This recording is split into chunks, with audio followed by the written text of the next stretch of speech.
give the Lord a clap offering? Wow. God is really working. Amen. Hallelujah. Woo.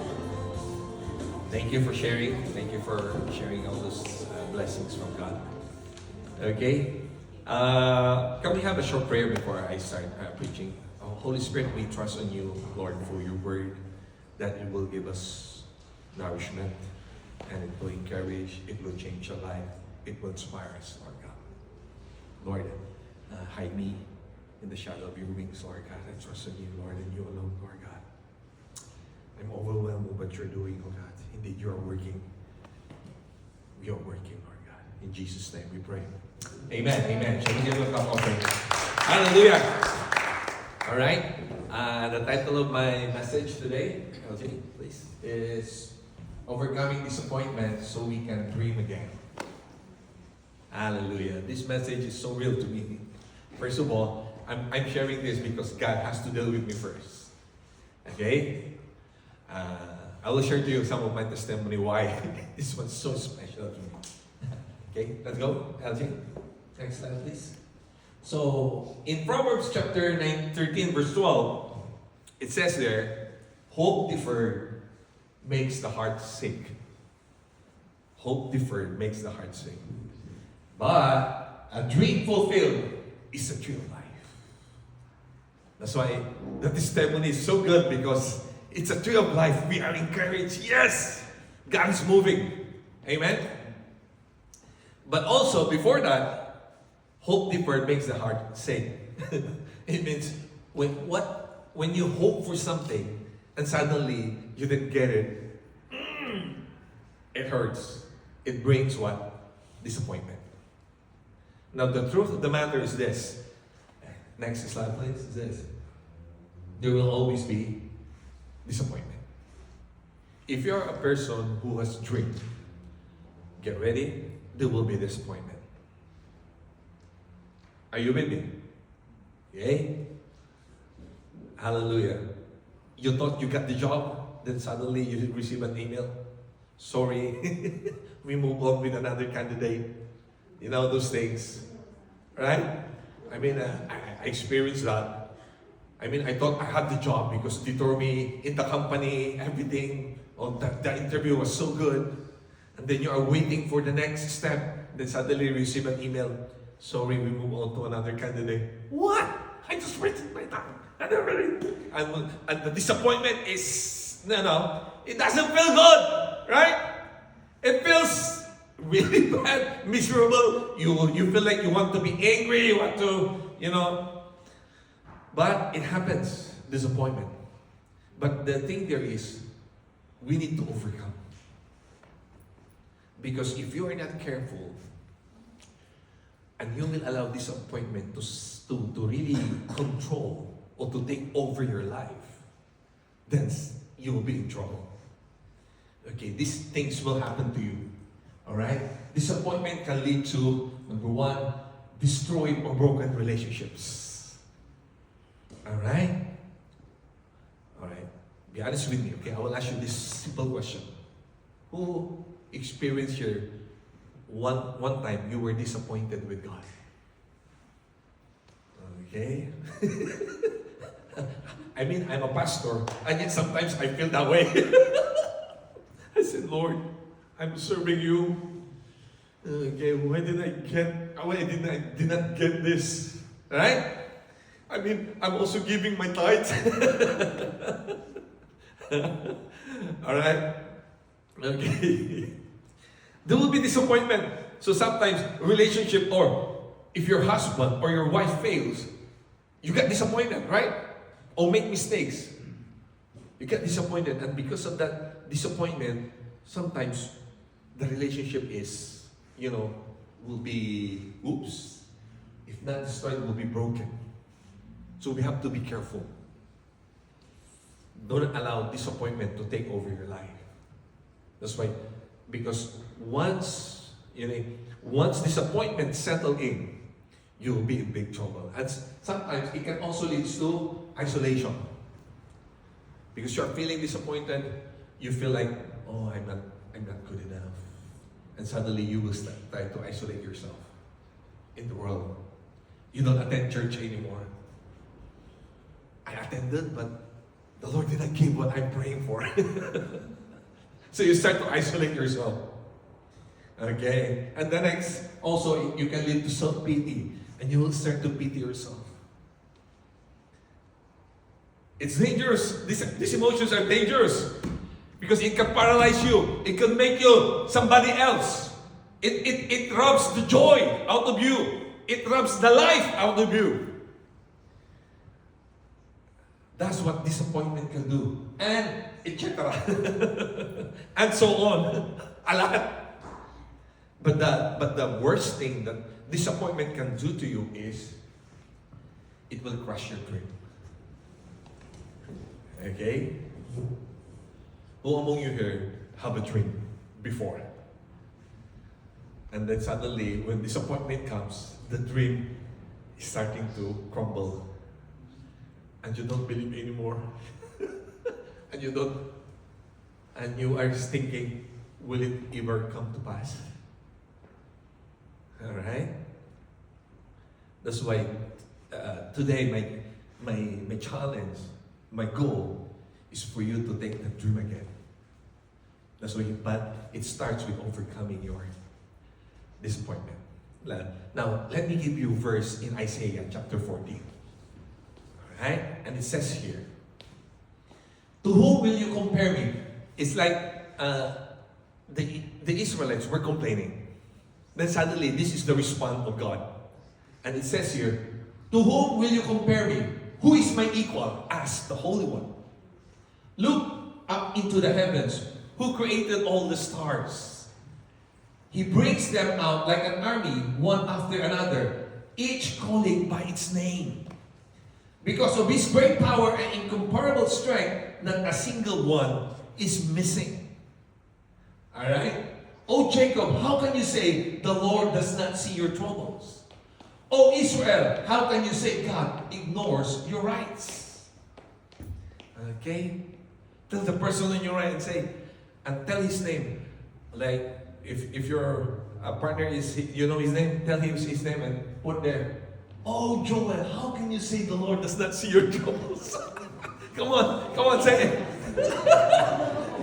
And oh Joel, how can you say God ignores your rights?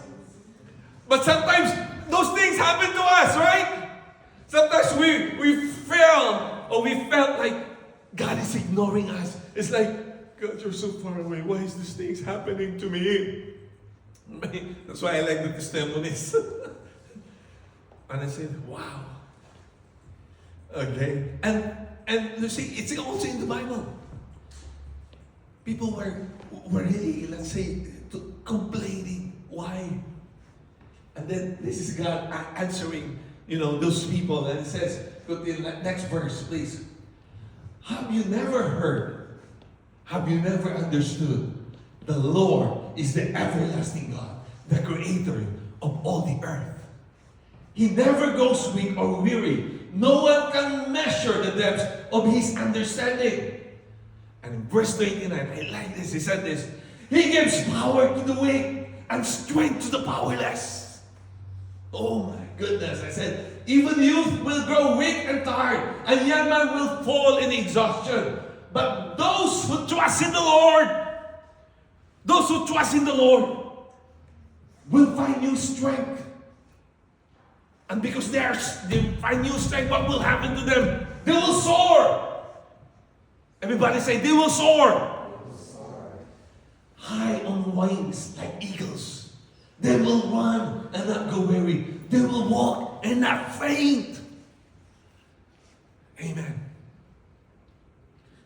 Hallelujah. For the past few days, I was struggling. Okay?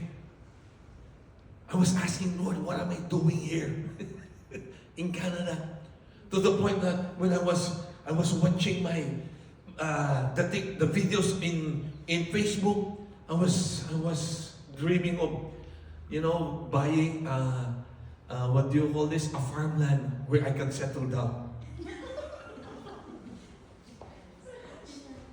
And I was thinking to myself, maybe I'll just quit my job, retire early, and do this thing. Plant banana, plant kamote, plant whatever I can plant, and take care of goats, and you know, and and I was even looking at chickens, how to raise chickens, and then, because to tell you honestly, I feel like so disappointed because my tax is so high.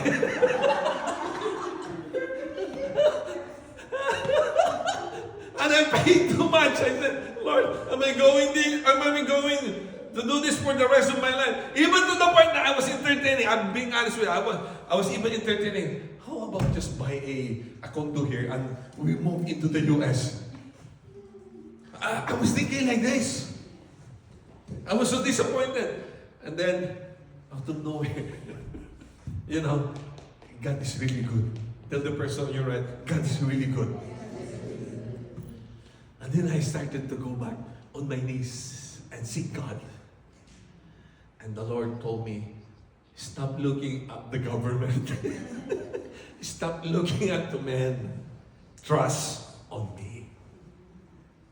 And I said, yeah, Lord.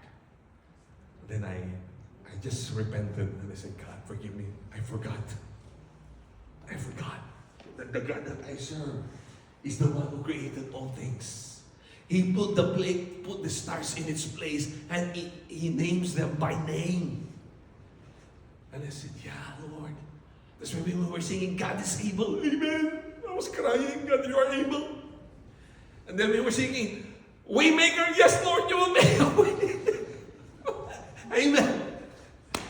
And he was working. Okay. Even though we don't see it, He's working, He's moving. Even though we don't see it, He's moving, it's working. God touches me so much to the point that I started to follow up people. I started to even call Tony last night. Tony, how are you doing? Thank God he received my call. And the Lord just encouraged me once again to, you see, to not give up on people. Tell the person you're right, do not give up on people. Okay? You see, when the Lord asks you to, when the Lord bring people into your life, it means God is giving you the opportunity to minister, to be a blessing to them. It's not an accident that you get to know them. That God placed them in there. Out of the 8 billion people in the world, they are the people that God met. You met them. So it's not an accident at all. And then suddenly, the Lord reminded me, remember, I brought you here with a purpose. And because of that, when I trusted the Lord, I started to dream again, started to soar. And I said, Lord, we will not give up on serving you. Okay? I will have to postpone my farm. I have to keep on fighting and serving God. Amen. And I said, thank you, Lord. You're so good. Okay? You're so good. Amen? Hallelujah. Oh, praise God. Shall we give the Lord clap of praise? See, you will soar, you will run, you will walk, and you will not get tired. So the moment you're starting to have disappointment and starting to eat you, go back to God. Amen. Start to trust Him. Try to hope on Him. Okay? Your dream job will come. Your breakthrough will come. That's why I like it when Albert, okay, Marilyn, Sister Lorna testify. Because when they testify, we get inspired again. Because if God is moving in their life, God will also move in our life. Amen. Shall we give the Lord a praise? Amen. That's why we are also going to Coron.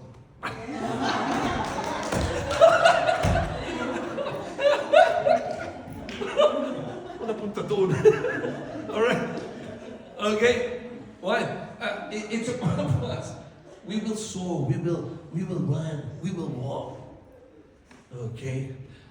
After this preaching, there will be disappointment again. But this time, we can overcome. Amen. We will win over it. Amen. Hallelujah. So, next slide, please. So, I'll give you 3 practical steps. If you do this, I think you will be safe. You will overcome. Not only safe, but you will overcome. Okay, number 1 is this. Trust on the promises of God. Trust on the promise. If you say you trust God, the very practical thing is to trust on His promises. Okay? Amen. Amen. Don't reason out and say, "Oh, Pastor, I'm old now." Okay. I was also thinking like that. But Lord, I don't have the energy anymore like the youth. Then the Lord, I was reading the story of Abraham. Then I found out that God called Abraham at 75 years old. Lord, I'm not 75 yet. 75 years old. God called Abraham to get out of his comfort zone and go to a place where I'm going to reveal to you. Oh, I said, really? 25 years old? Oh my God. And he brought everything with him, including his wife and all his, and in the process, even though they are going, everything is multiplying in his sheep and goats and everything. Everything Abraham touches, it becomes prosperous, because that is God's promise to him. To be, I will prosper you. Okay, so that you will become proud. No, I will prosper you so that you will become a blessing to the nations and to others. I will make you a great nation. Okay, that's the promises of God. And there was some disappointment, a lot of disappointment in the journey of Abraham. And one of the funny part there is when they went to a certain place, I forgot the name of the place, there was famine to the point that they were forced to go to Egypt. And he has to tell his wife that he is his sister, so that they will not kill him for his wife, because his wife is super beautiful. So I said, why? I thought God is with him. Why did he has to experience famine? And even during famine, God blesses him. I said to myself, wow. That is the God that we serve. Amen. That's why I like when Sister Lorna said, even though we have tariff, we have inflation, God is prospering us. Amen. Come on, shall we give an offering? That's who our God is. That's the God that we serve. Amen. Hallelujah. And the next one is this. Praise and pray all the time. Praise and pray all the time. I got this principle from Paul in Philippians. Paul says to the Philippians, give thanks in everything. Okay? It means even whatever you're going through, learn to give thanks. So praise. Thanking God is an act of praising Him. And then if you have problems and if you are struggling, Paul's advice is pray. So praise and pray. And here's my challenge for all of us. Okay? Make it a habit to praise the Lord at all times. Tell the person you're on your left, say, make it a habit. Now when I say make it a habit, don't start big, start small. Okay, this is my challenge for you. Okay, this is what I learned from the book of, the title is Atomic Habit. Okay, it's a very famous book, and it talks about building a habit starting with small. And he said this, habits compound. Okay, it's not stuck. If you're forming a habit, it compounds. Okay? And he gave an example like, if you want to build a habit of watching the television, you want to lessen watching the television, his advice is this. You know what his advice? Hide the remote control. I said to myself, yeah. Because if it's hard for you, then you will easily quit. And suddenly, okay, I will not be watching TV because I will not find the remote control. I said, really? So it's so practical, right? And then he said, if you want to drink more water, his advice is put a lot of water bottle in your area so that when you see, oh, there's a water here, so you will start to drink. You will create a habit of drinking water all the time. I said, oh, nice. But it says, the problem is we fail to form a habit because we want to start big. No, start small. Okay? So my challenge to you is, if you want to eat less rice, start removing 1 spoon. Okay. So how much, after 1 year, maybe how many kilos is the 1 spoon? See? It has to start. We have to adapt that style as well in the habit of praising God and in the habit of praying God. Don't start 1 hour right away in praying. Start 2 minutes or 1 minute. At least you pray. And then later on, you will get 2 minutes, 3 minutes, 5 minutes, until you will start to have more time. But start small. Remember that, start small. Don't start big, start small.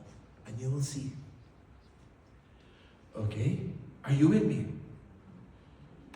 If you want to study, make like 30 minutes. Start with 30 minutes. Until it becomes your habit. And before you know it, 30 minutes is not enough. You want more.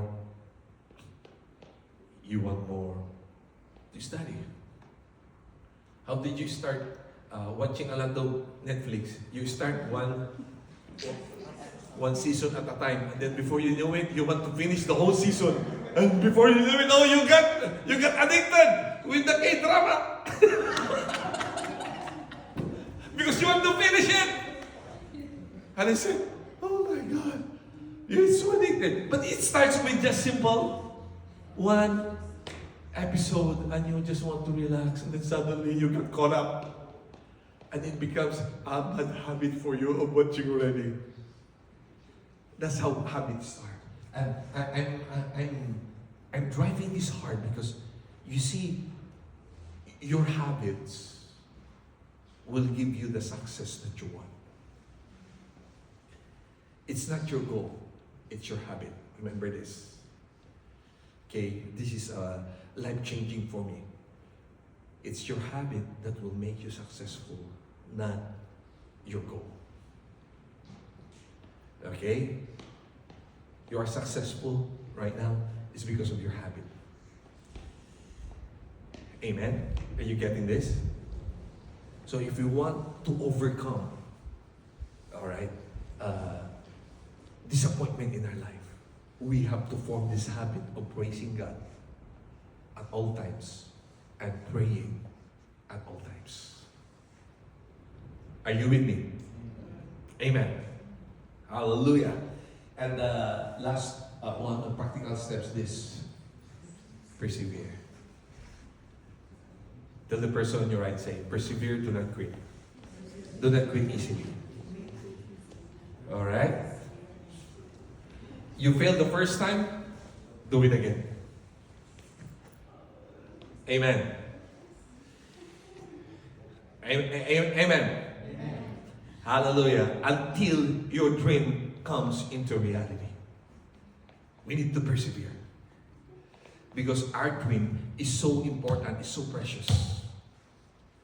Okay? That's why we need to persevere. It's important for us. We will. Our goal here is to establish a big church here in Canada. Amen. Amen. We need to persevere. Amen. Amen ba? Okay. We need to, I'm asking God, how do we do this? But we need to persevere. We never stop winning people. We never stop. Amen. Okay. I've been a pastor for quite some time now, and we've seen so much breakthroughs in the Philippines. We see crowds gather worshiping God. But before we saw that, me and my wife went to a lot of disappointment in life. We fail, we rise again. We fail, we rise again. We fail, we rise again. But the Lord gave us a strategy. And that strategy is so simple. Disciple one life at a time. Okay? So I started doing that. There was no big gathering. There was one time, we'll go to Lingayen and I will talk with one person. And Sister M will be the one preaching. But I will get this one person, I will talk to him. I will invest on him. Okay? Because my goal is that he will become a pastor. He will take my place. Alright? So that's what happened. Alright? That's the key there, perseverance. Amen? That's why I invested my life in Albert, so that he will pastor Hamilton. I'm not planning to stay there forever, bro. That's why I'm discipling you. Amen? That's the key. Because one person that is so committed to God can transform a lot of life. Compared to 100 people attending who doesn't want to commit to God. Okay? Did you get that? That's a simple strategy. Okay, one person is 100% committed to God.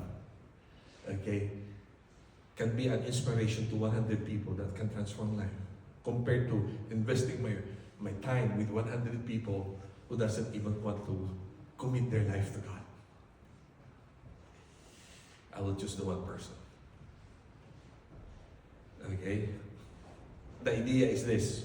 I get this story from, I think it's from Miles Monroe's book about leadership. And it says this.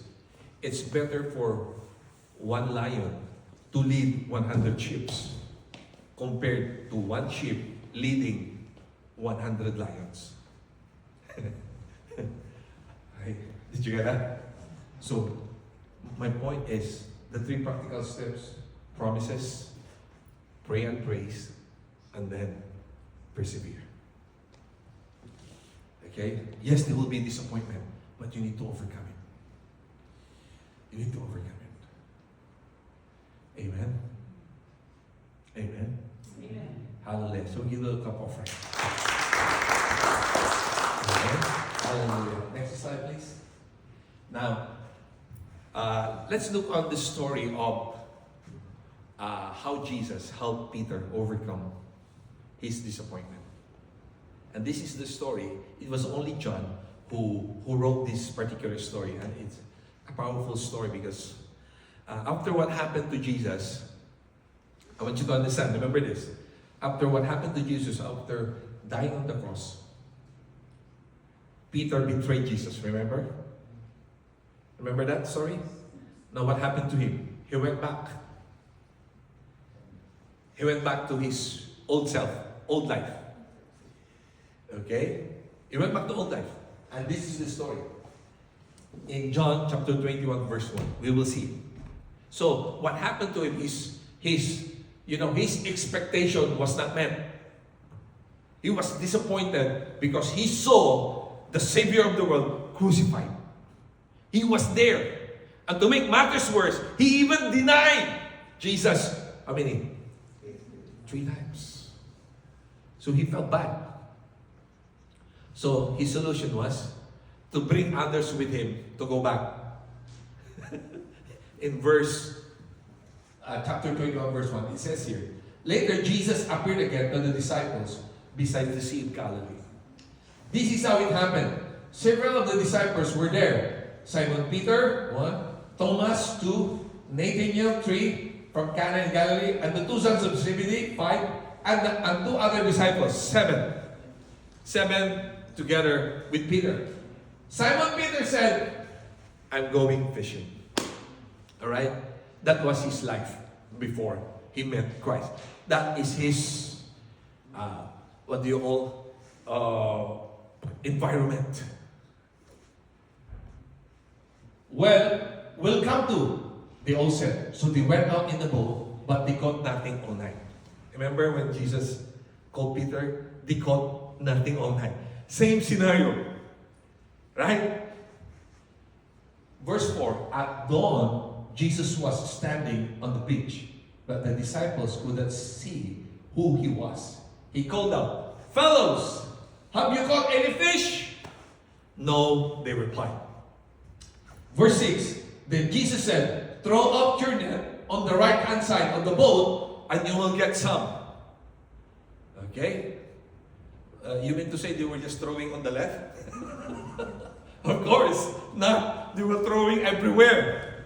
But this time, Jesus told them, throw your net on the right side, on the right hand side of the boat, and you will get some. so they did. Alright? And they couldn't haul in the net because there were so many fish in it. Okay? The whole night they caught nothing. Suddenly, Jesus arrived. Everything changes. Just one try. A lot of fish. Amen? Okay? Let's go back. Next verse, please. Then the disciple Jesus loved said to Peter, Who is this? It's John. Okay? It's John. In the Bible, the person that says the disciple whom Jesus loved, they are referring to John. Okay? John the Beloved. That's why we call it John the Beloved. it is the Lord.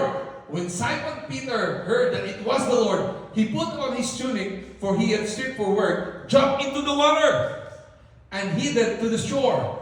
The others stayed with the boat and pulled the loaded net to the shore, for they were only about 100 yards from the shore. When they got there, they found breakfast waiting for them. Wow! Breakfast was waiting for them.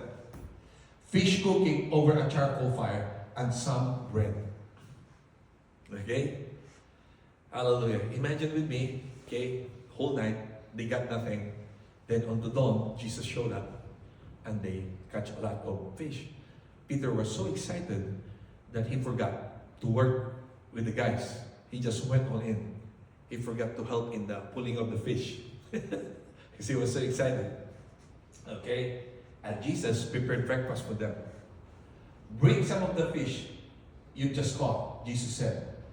So Simon Peter went aboard and dragged the net to the shore. There were 153 large fish, and yet the net hadn't torn. Okay? So imagine with me, they were in the shore and Jesus prepared the food for them. Amen. Okay? It's always about the food. That's why if you want to encourage somebody, okay, bring them where the food is good. They will be encouraged right away. Alright? It's Jesus' technique, it's Jesus' style. Verse 12. Now come and have some breakfast, Jesus said.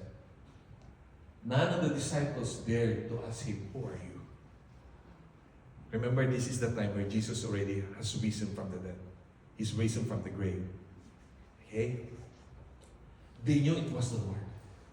Then Jesus served them with bread and fish. Okay? Jesus knows how to grill fish. Amen. Why don't we see that in the movie? Right? Right? See? He served them. He served them. Jesus, oh, let's repeat again. Jesus served them. It's not them serving him. This is amazing. Hallelujah. See, if you want to win people to the Lord, serve them first. Amen. Hallelujah. Hallelujah. This was the third time Jesus had appeared to his disciples since he had been raised from the dead. So the third time, eh? Now, the $1,000,000 question. Next verse, please. This is the $1,000,000 question. After breakfast, Jesus asked Simon Peter, Simon, son of John, do you love me more than this? Wow. Okay? Do you love me more than this? I really like how Jesus rephrased, the question. He did not tell Peter, I told you, Peter, you will deny me. See? You mess up big time. No. Jesus said to him, do you love me more than this? Do you love me more than this world that you have? Okay? Yes, Lord. Peter replied, you know I love you. Remember, I told you before in the beginning of the story, Peter went down. His dream was crushed. Remember, Jesus said to him, come, Peter, I will make you fishers of men. Alright? Then suddenly he went back to become fisherman. Did you get it? So he went back to his old life. And Jesus has to remind him all over again of his dream. Yes, you know I love you. And then what did Jesus told him? He told him his purpose, his dream. You feed my lamb. At verse 10, second time, Jesus repeated the question. Simon, son of John, do you love me? Yes, Lord, Peter replied. You know I love you. Again, he said, take care of my sheep. Alright? And did the story stop there? No. Another question. A third time, Jesus asked him, Simon, son of John, do you love me? And Peter was hurt. Hallelujah. Peter was hurt. How dare him? He got hurt. After what he has done to Jesus. And yet he still have to be hurt. Okay. Peter was hurt that Jesus asked the question for the third time. He said, Lord, you know everything. You know that I love you. And Jesus said, then feed my sheep. Okay? And here is the kicker, the punchline. It's in verse 17. I tell you the truth. When you were young, you were able to do as you like. You dress yourself and whenever you want to go. But when you are old, you will stretch out your hands, and others will dress you and take you where you wanted to go. Jesus said this to let him know by what kind of death he would glorify God. Okay? Then Jesus told him, follow me. What did Jesus say? Okay. After reminded Peter of his dream. Okay. Why is it I call the kicker? Because Jesus told him how is he going to die if you follow him. He will be crucified, inverted. If Jesus was crucified like this, Peter was crucified the other way around. That's the death that Peter will go. And yet, he followed Jesus without a doubt. Amen. Hallelujah. And my last point is this. God is the restorer of dream. Amen. God called us here in Canada. For what? What is the dream? For the young people right now, what's your dream? What do you believe God can do in your life? Because without a dream, you cannot accomplish anything.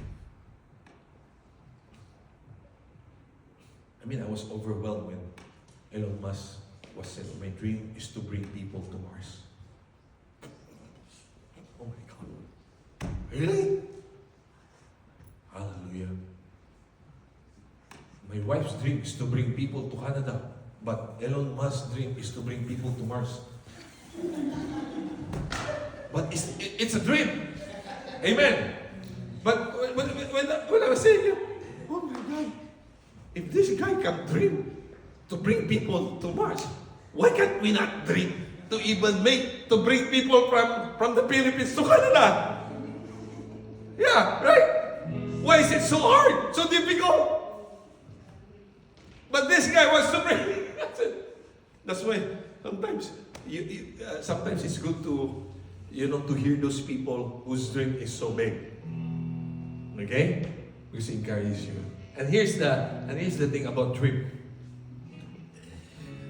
I learned this from, I think it's from Jim Collins. He said this, or even from Rick Warren. They always say this: if your dream doesn't scare you, it's not big enough. Huh? I said to myself, really? And I said to myself, Lord, can I really believe you with a big dream? Tell the person you're right now, this is serious now. Tell the person you're right in your lap, say, can you believe God for a big dream?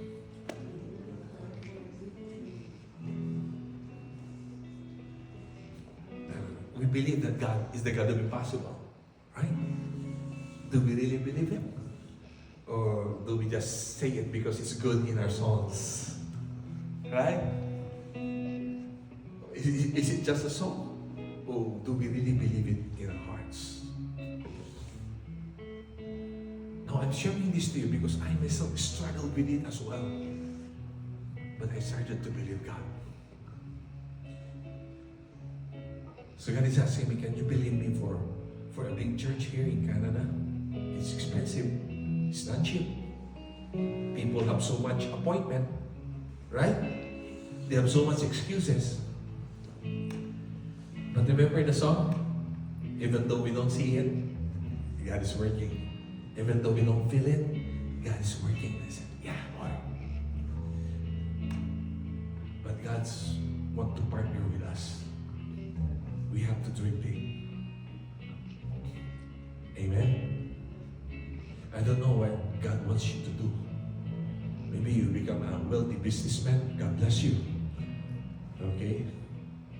If God is giving you a lot of children, God bless you. Good for you. Amen? But my challenge is dream for God. You see, God did not only save us, He set us free. For what? So that we can soar.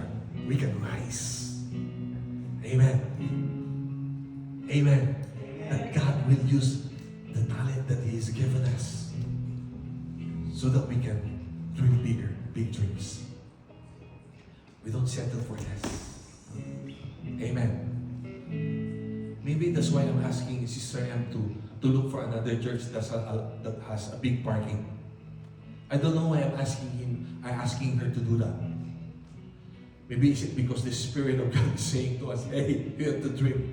If you want more people to come, there must be a lot of parking space. Because in Canada, people are driving cars. In the Philippines, they are driving motorcycle. So it's okay to have small parking. But in Canada, it should be big. Okay? I remember I read the story of Rick Warren and also the story of Bill Hybels. When they put up their church, their struggle is how to build the parking space. Because they know that the people are coming. Okay, and I said, really? The parking space is the issue? Not the church building? Wow. Will that happen to Rock Point? Amen? Amen? Because Sister Lem and Sister Alta is now trying to pass the G2 test. So we need to have more parking. Because the moment they pass and they bought a car, we'll have a problem with the parking. But thank God we still have the Dororama there. For the meantime, amen. For the meantime. But hey, remember, God is the restorer.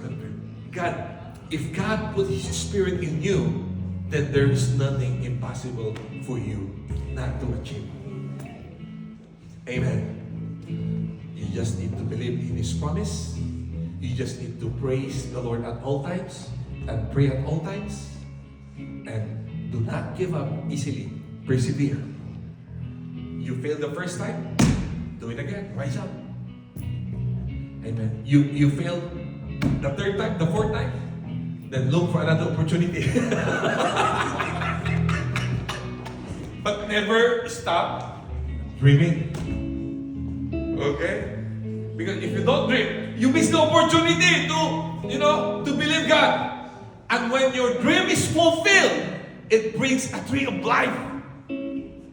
That's why I really like it when Sister Lorna said the final one said, it's like, I'm amazed that God was able to do this. Yes, that's the feeling. When your dream is fulfilled, it's amazing. When we break the 1,000 mark attendance in Rock Point, the feeling was so amazing. It was so surreal. I like that word. It's beyond words to express how you felt. And when we break the 1,000 mark, then that's the time the Lord said, it's time for you to go to another place. Oh, Lord, let me enjoy it for a moment. The Lord give us another challenge. That's why we are here in Canada. And it's not easy. There was a lot of disappointment. A lot. Okay? Not only 1, 2, 3, 4, 5. I start counting. Because it's a lot of disappointment. But I don't know why we still keep on persevering. Why is the Spirit of God so alive in us? That even though we have these few numbers, it fires in my soul. There's a fire in my soul that's crying out, yeah! We're doing a great thing, a big thing for God. Hallelujah. Amen. Praise God. Let's all stand. Hallelujah. Hallelujah. Allow the Holy Spirit to just speak to you right now. Come on, close your eyes. Lord, I've done my part. Holy Spirit, I ask you now, speak to your children, Lord. Speak to them, Lord, like you have spoken to me, oh God. Oh, you restore the dream inside of me, God. I pray that you restore the dream of them. Now, if they don't have a dream, especially the young people right now, give them one, Lord. Give them one, Lord God, in Jesus' name. In Jesus' name. Hallelujah, hallelujah. Hallelujah. Hallelujah. Thank you, Jesus. Oh, hallelujah. Come on, just focus your eyes. Your thoughts on God right now. Hallelujah. And I will ask you this question. Jesus is asking you right now, do you love me more than this? Wow. Do you love Jesus more than the things of this world? Do you love Jesus more than Canada is offering right now? Hallelujah. You know, my response is this. Yes, Jesus, I love you. More than this. More than my job. More than my car. More than my work. More than my business, Lord. I love you more than this, Lord. This, Lord, is nothing compared to my love for you, God. Yes, Lord. Yes, Lord. Thank you, Lord, for the reminder that you are our God, Lord. Thank you, Jesus. Hallelujah. If you love God, if you love Jesus more than the things of this world, I want you to raise your hands as a sign of acknowledgement that God, yes, Lord, I love you. I love you, Lord. You know their hearts, Lord. You know their hearts, Lord. You know their thoughts, Lord.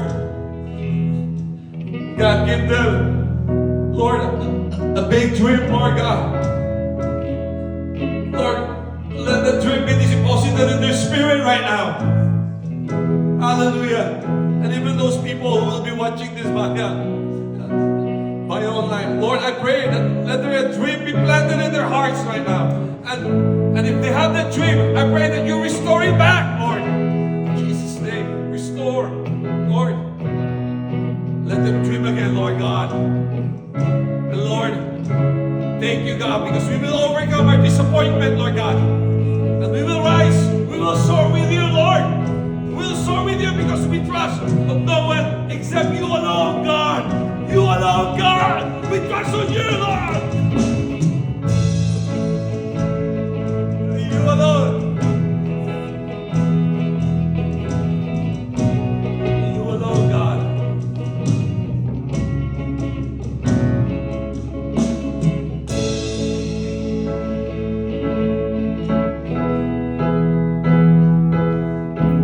Let's sing the chorus. Waymaker. Come on, let's sing the chorus.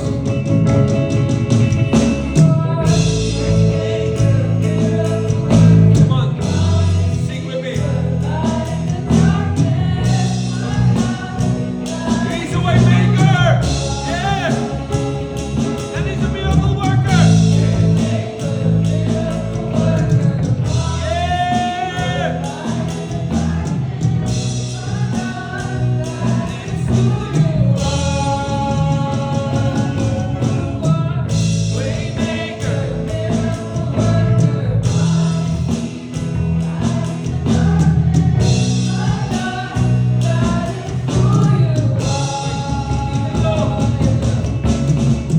Even when I don't see it, you're working. Come on, declare it.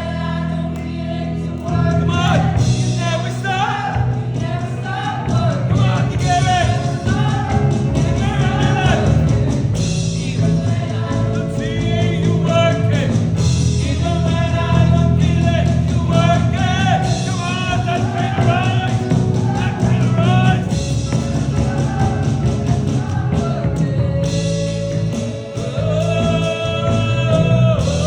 You're working, Lord.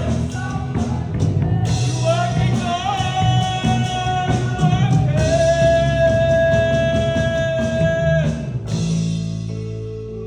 Yes, Lord. Yes, Lord. Yes, Lord. Come on. Put your hands in your heart right now and make this declaration. Lord, you're working in my life. Come on, say it. Lord, you are working in my life. Lord, you are working in my life, Lord. Thank you, God. Thank you, God. You're working in my life, Lord. You're allowing me to dream again, Lord God. Yes, Lord. Yes, Lord. Yes, Lord. Hallelujah. And thank you, God. Thank you, Lord. All the praise